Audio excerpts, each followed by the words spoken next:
Many of us are spending more time in our kitchens these days under shelter-in-place rules, forcing us to make fewer grocery runs and get creative with what's in the pantry. For advice on cooking in the times of COVID-19, William Brangham talked to someone who knows how to make the best of the ingredients on hand. It's part of our ongoing coverage of arts and culture, Canvas.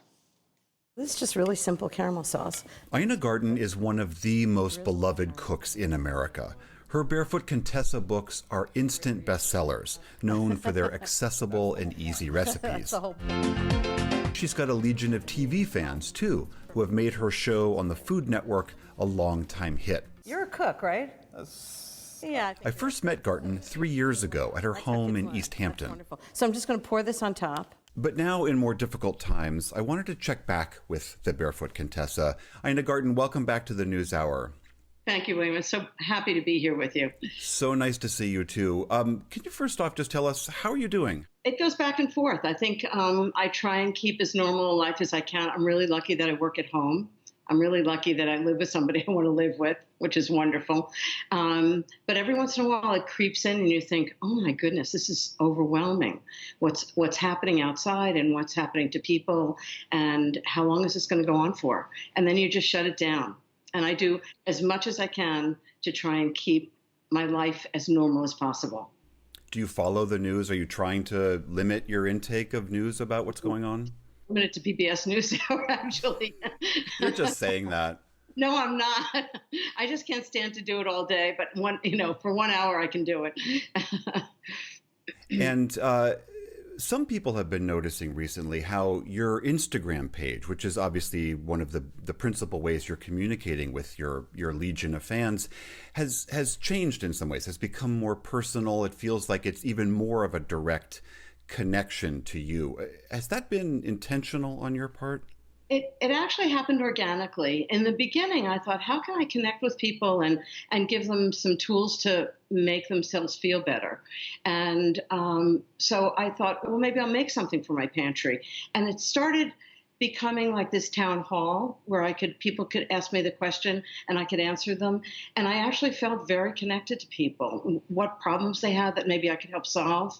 But the other thing that happened was it gave me purpose and order. Like every morning I would wake up and think, I'm going to find out something that people are having a hard time with, and I'm going to make it.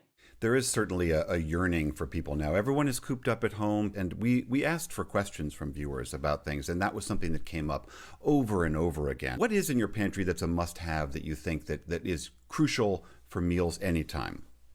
Well, I think a lot of things like dried beans and rice and lentils and legumes that last for a long time.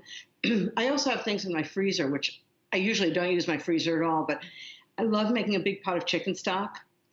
Makes me feel good, makes the house smell good. It feels familiar. And then I store it in the freezer so I can make soups and stews.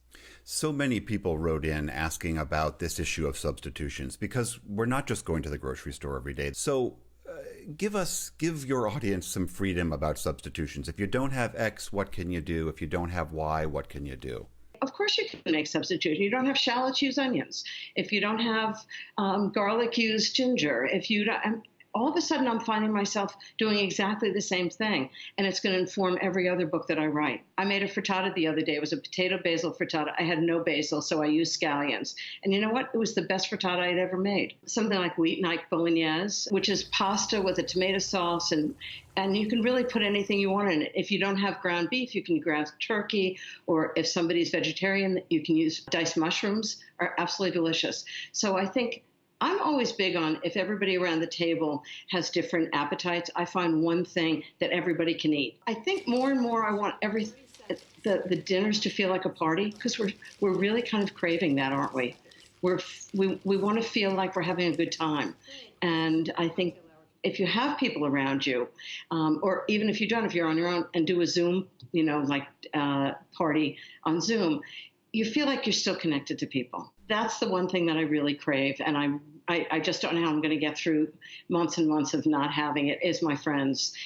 So I do, in the beginning, I started on FaceTime and Zoom, and what I found is I wanted to take my telephone and just curl up on my sofa with a blanket and talk to a friend in an old-fashioned way, the way we used to talk on the phone. And that I find satisfying. Baking's really satisfying. I find cooking really stressful, but I find it totally engaging, and I forget that there's something bigger going on outside. Are you surprised that I find cooking stressful? Yeah, I'm sorry. Did you get that, viewers? Ina Garten finds cooking stressful? I find it really totally engaging, and I'm highly alert when I'm cooking. And that's kind of a good place to be. Right. It keeps your focus. You keep focused on one thing, and in some ways, the outside world dissolves away. For a while, yeah. And then you end up with something delicious to serve. When all of this is over and we're back to not being social distance from each other and people get back to some semblance of normalcy, is there something that you hope people take from this experience that they inject into their regular lives? I think one thing that we're doing is appreciating the everyday things in life. A delivery of flowers, a kindness by a neighbor. I think it's not about success and collecting things. I think it's really about staying close to people that are important to you. And it would be great if we kept that. Those are beautiful, obviously important words. Ina Garten, thank you so much for being here. Great to see you again. Great to see you, William. Thank you so much for having me.